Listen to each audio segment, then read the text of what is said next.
You are listening to the 5 a.m. podcast, and today is your day.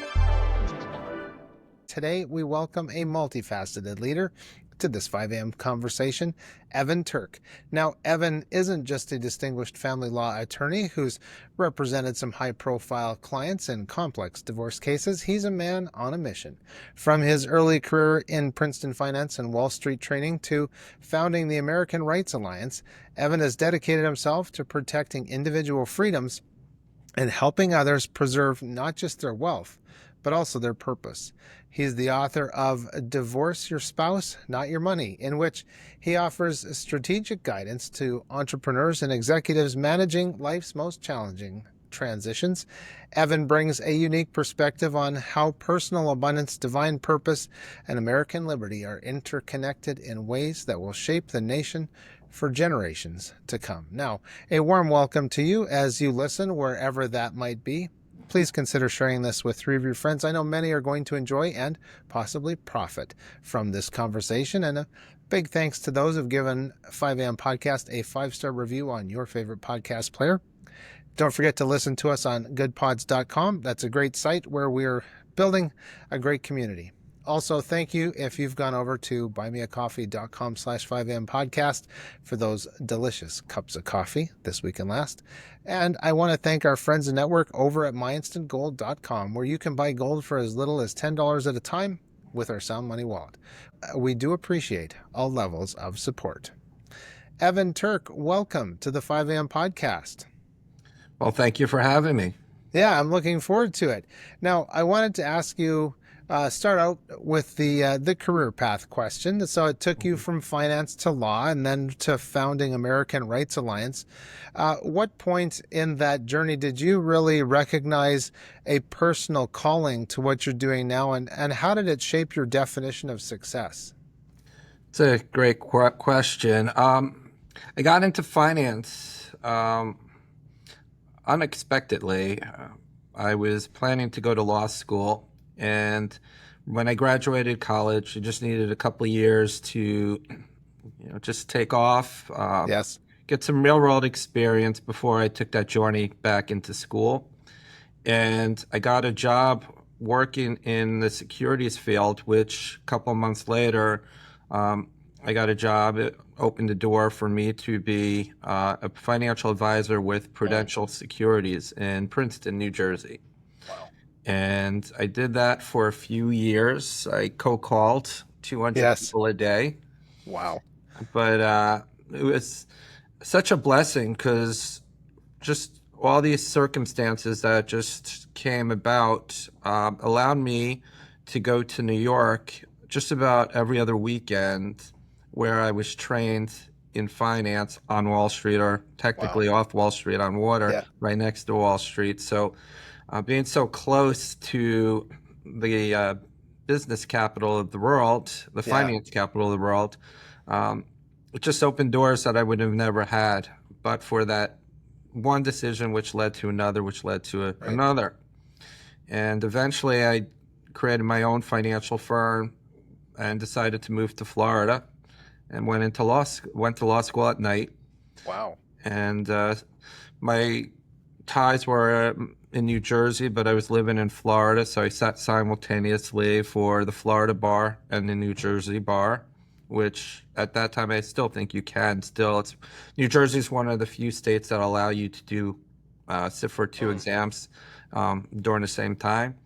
So 3 days, it was 3 days of exams back to back, and opened so many doors, and I'm admitted to practice law both in New Jersey and in Florida. Wow. So thinking back to those early formative years, there was probably a great deal of pressure sometimes on your young self. And I know we've had a guest on in the past, Drew B. Wilson, and he helps people pick up that 25-pound phone. Was there some pressures or some techniques that you learned all those years ago, where you realized that it wasn't just those 200 calls you were making now, but it was actually developing something or planting seeds for the future? That's a great question. And Yes, absolutely. What I did when I called 200 people a day, I said to myself, the hardest thing to do is to pick up the phone and to get rejected time and again. But after the fifth rejection, you do not care and you become completely numb. So rather than saying, I may get 50 rejections today, the only ones that mattered were five. Yeah. So all I had to do was get past those five rejections, and then I was on easy street, as I called it. Right. That's And great. and that's how I've lived my life ever since. It's such a easy lesson, uh, but it's most difficult because you have to do it yourself, and you cannot make excuses. Yeah. Yes. Excuses are like belly buttons. Everyone's got one. Yes, that's very true. That's yeah. So I wanted to ask you about your book. You focus on preserving wealth during divorce, or maybe during that process, but afterwards as well. Mhm. How does maybe an abundance mindset change people's approach during this process? And maybe by that, understanding the value of what's been worked for and the reasons why to preserve it. Well, the way I look at everything is that I'm a father of two, and I look at my wealth as not just dollars and cents, it's my legacy. And in my life, fortunately, unfortunately, I've been married a couple of times, and I realized the value of maintaining not only your legacy, but your sanity along the Mm-hmm. way. Yeah. And I designed my law firm based on the principles of finance that I learned on Wall Street and realized that the best way to protect your wealth is to include your family. And in these times, life has changed quite drastically this century. Mm-hmm. But the one thing that you know that's a given for the most part is if you lay down the foundation for your family is not going to go anywhere. Yeah. And what you do and what I've designed for myself and for my clients is the best way to protect your wealth is that you include your family. I have a 11-year-old and a 13-year-old.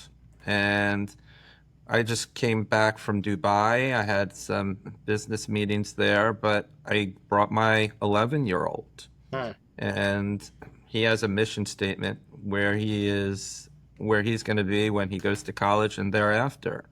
And that may change, Right. but the willingness to learn and the ability to experience life by putting your 2 feet on the ground in foreign lands and in Yeah. real life experiences is completely different than what you can get from just reading a book. Yeah. And the way I have always, especially since my children lived my life, is realizing that life is precious, it's short. And the Yeah. one thing that you know is that if you have the mindset that your family is going to be there through the worst of times and through the best of times, it's much easier to structure your whole life around setting up businesses that involve your family Yeah. and your spouse. And Right. there's only one thing that I do differently than most is I define spouse as the one that you are married to from time to time rather than naming that individual. Hmm. Hmm. Interesting. And so I find it interesting too that it's great that your son, your 11-year-old, has already written down goals for the future. And I know here in our home, but also on 5 a.m. podcast, goals are very important. And I think it was the University of Scranton that did a study and said that if you write your goals down and pen to paper, you're 42% more likely to accomplish those goals. And I want to ask you then, what was that input from you as a father to your 11-year-old, well, up to this point of being 11 years old, where there was that intention of, you know what, Dad, I'm writing something down about what my future is going to look like. So for my son, we have this whole mission statement where originally it was Harvard, but we are now switched it to Yale. Okay. And so he wants to go to Yale for his undergrad. And so we set a goal. We have it in writing. He Yep. took it upon himself to even write an email to Yale, uh, Wow. stating as a future candidate for this university, he wanted to share what he's doing. Um, and although Yale hasn't responded yet, I Right. wasn't expecting it, but that doesn't matter. What matters is he actually put pen to paper, or at Uh-huh. least in this case, electronically. Yes. And when we were in Dubai, we went to a library to donate books. And every time we step into a different country, that's his mission, to spread literacy throughout the Wow. world. Wow. And so, how did he come up with this idea to spread literacy? Well, my girlfriend is, that's about 100%, not 99%. That was her idea. Oh, okay.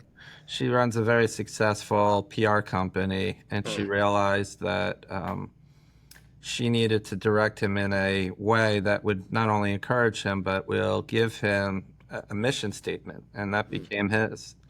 Plus, he was at the end of the age where we pushed him ahead. So he's always been the youngest.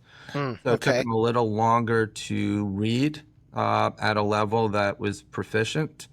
But now on the scholastic tests, the aptitude tests, he's gets practically perfect scores now. Wow. And so he enjoys reading. We encourage reading, and we really don't make it something as a responsibility, but as Hmm. an opportunity to open doors. Turn everyday teaching moments into a valuable lesson about long term wealth preservation. Gold prices have historically risen during economic uncertainty. The time is now. Visit mindstandgold.com. Yes. Yeah, books are so powerful. I've got a few here actually from my friend of mine, Nikki Ballou. We've just started reading the Thought Leader's Journey, but I got to say, books have been so formative in our lives, and it's great to have children latch onto them. And I know many years ago, I was coaching my nephew's little league team, and I would pick him up for practice, and I'd be like, "Okay, what books are you reading this week?" And he was like, "Oh, come on, man! Could you start the conversation with something different?" And I want to ask then about this intentionality that comes from even in your career. What was it that made you want to go from the finance world into law school? Um, I never thought I was going to get into finance in the first Okay. place, Okay. but I worked for a company for 3 months that were selling mutual funds. I didn't even know what a Okay. mutual fund, and they also sold annuities. I didn't know what an Mm. annuity was at the time. I was Hmm. 21. Yeah. And I realized that it seemed pretty cool to call yourself a stockbroker. Yes. So at that time, so what I decided to do was, when I was trying to take a few years off before re-entering the academic world, I decided this seemed pretty cool, Uh-huh. and it would give me a foundation that I would use for the rest of my life. And it also opened the door because I didn't know what I wanted to do as a lawyer. Right. I only wanted to be a lawyer is because my parents told me I wanted to be a lawyer. And I was able to argue my way out of all types of trouble as a child. So I thought I had a knack for it. Okay. And finance opened the door. It's the way I approach my entire practice. I own my own practice. I run it. I treat it like a business. Um, Hmm. Unlike most attorneys, where um, there's no value in building your practice because it's only in your name. Hmm.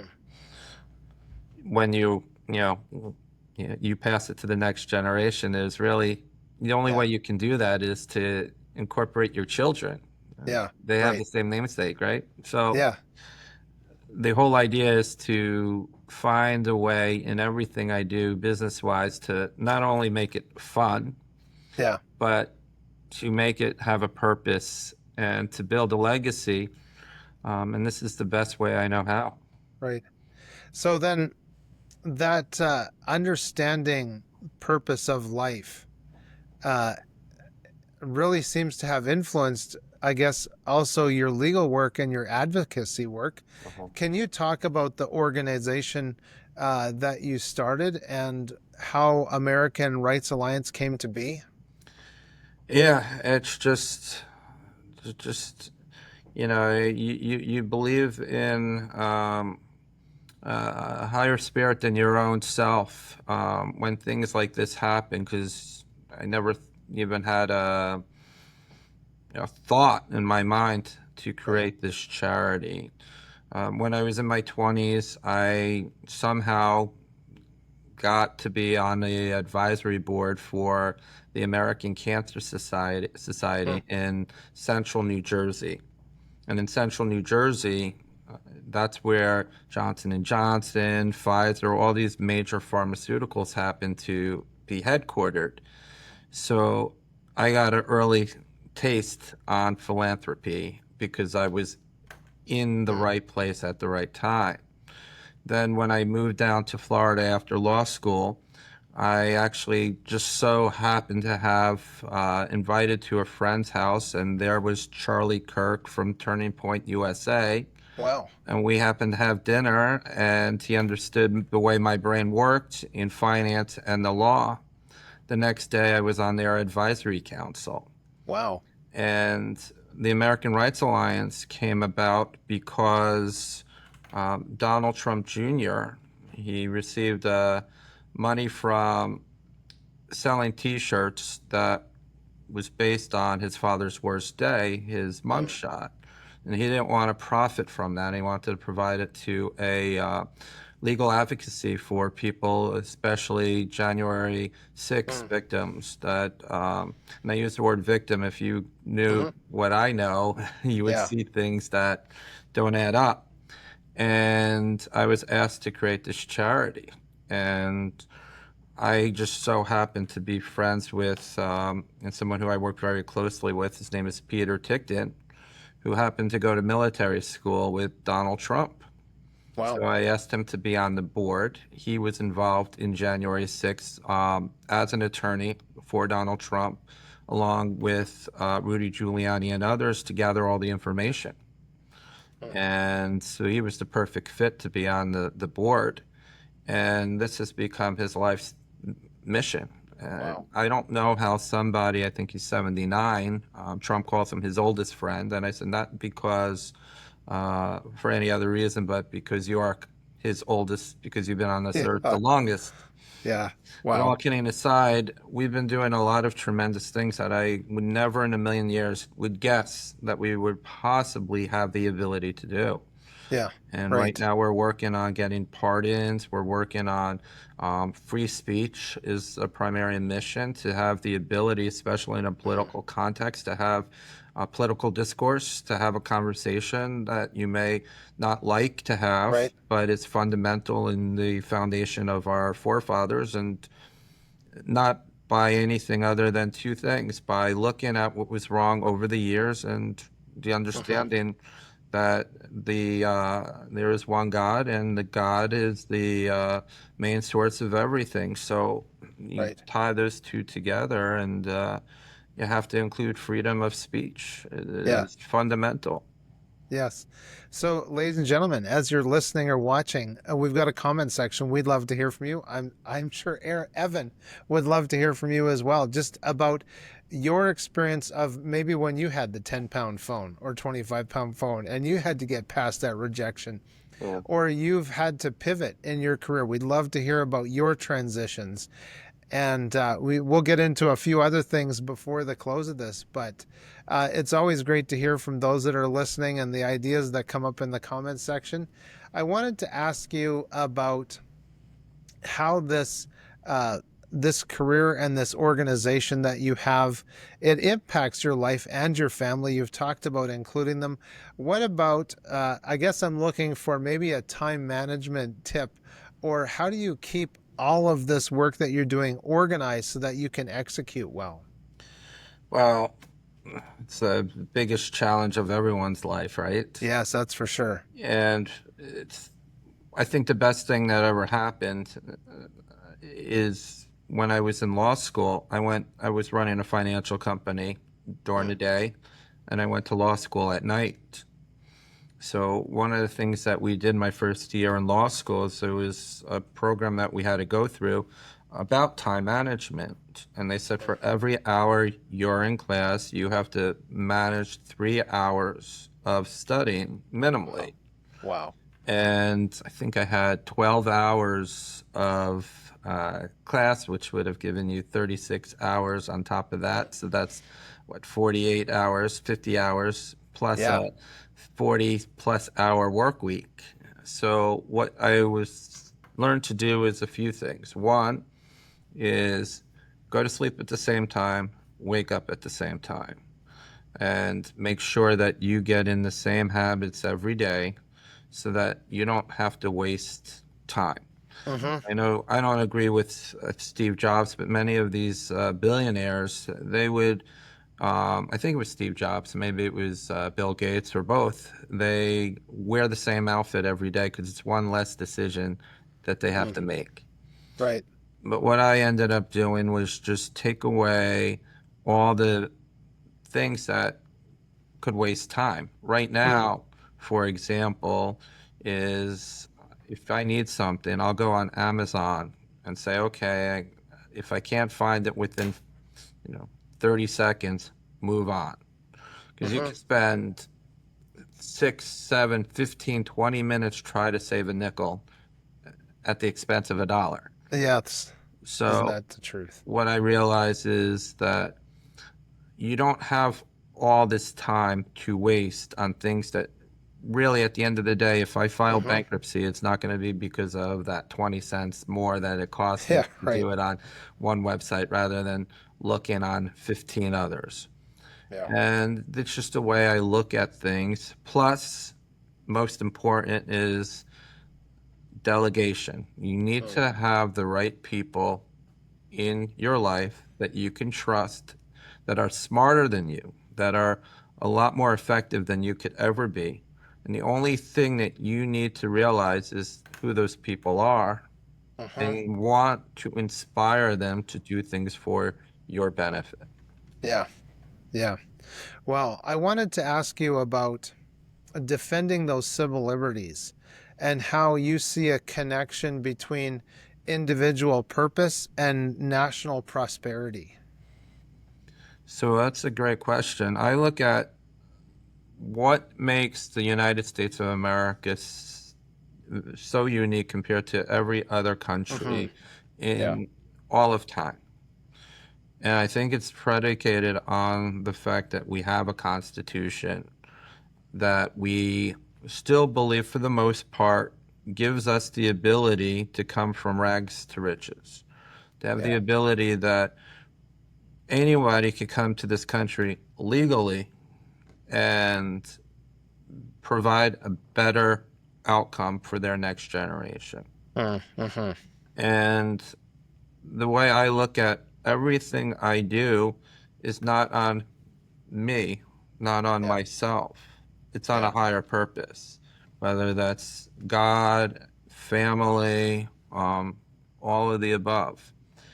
And trust in doing the right thing time and Mm-hmm. again, you'll get rewarded exponentially in ways you never would even imagine. Yeah. Yeah. Yeah. Boy, that's a good way. Good way to put that. I wanted to ask you about how people can get in touch with you.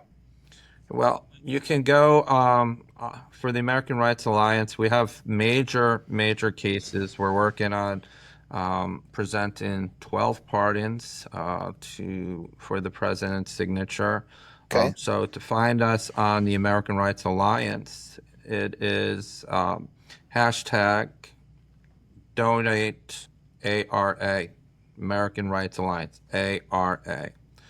And you could find us on www.americanrightsalliance.org. To find me as an attorney, my last name is Turk, Turk. It's turklawgroup.com.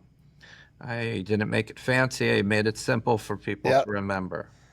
Yeah. Yeah, that's good. So you've seen many families navigate difficult transitions. Are there some spiritual principles that you've maybe observed in certain clients that have helped people maintain that abundant or positive mindset through some really difficult circumstances? I One of the things that I did at the earlier part of my career is I worked for a lot of veterans, World War II veterans in particular, that needed assistance with their daily living activities. And my job was Okay. to work with the Department of Veterans Affairs to make sure that these benefits were handed out to them and their widows. Wow. $2,000 a month for somebody on fixed income is a life changer. Yeah. Somebody who needs assistance with their daily living activities, whether it's having someone come in and to just make sure that they have medication managed or doctor visits communicated with their children. One of the things that I really noticed at that time is the families that succeeded, the veterans that succeeded, or the widows of veterans that succeeded the most was because for some reason, whether they did the right thing or just got lucky, or both, is that they had a family structure. Somebody that was a generation, at least one generation behind them. Because when you get to that age, 70s, 80s, and beyond, you really can't count on your peers, your colleagues, your friends, your spouse. You need to find the next generation or the generation after that. And the best way to find that is through your own family. If you don't have that, it's through religious affiliation. Yeah. It's a no-brainer. Yeah. So I wanted to ask you just one other question as we're getting close to the end of our talk here today is about stewardship. And you help clients protect their assets during divorce, but far beyond that as well. How does that concept of stewardship, rather than maybe the idea of ownership, change how people view their wealth and resources? I learned years ago that you should control everything, own nothing. So in order to get that to fruition, you have to realize, how can you do that? And the easiest way of doing that is through working with family and friends and colleagues and people that you have trust in that are all involved together with the same goals or mission statement. Yeah. Yeah, that's really good. Well, there you have it, ladies and gentlemen. What a phenomenal conversation. I'd like to remind you, as our listeners, that Evan does have a couple of great websites where you can find some good resources. I will remind you at this moment of the AmericanRightsAlliance.org. It's a great place for you to get some information on freedoms and American liberties. So, Evan, thank you so much for joining us today and sharing your insights. My pleasure. Thank you for having me. Yeah, it's been a great conversation. And I want to thank our viewers too. We do appreciate you joining in on this conversation. If you haven't already, we would love it if you would share with 3 of your friends. And of course, we love those likes and subscribes as well. One more thing, if you can give us a 5 a.m. give 5 a.m. a 5-star review on your favorite podcast player, we would love it. And of course, thanks for all your participation with the work we do here at 5 a.m. Podcast. Make sure to seize your day, enjoy those sunrises and sunsets, and all those adventures in between. I'm Michael Clausen. Thanks for watching the show. Just a reminder that you can get all of our resources, other episodes, and read our blog posts at 5ampodcast.com. Turn everyday teaching moments into a valuable lesson about long-term wealth preservation. Gold prices have historically risen during economic uncertainty. The time is now. Visit myinstantgold.com.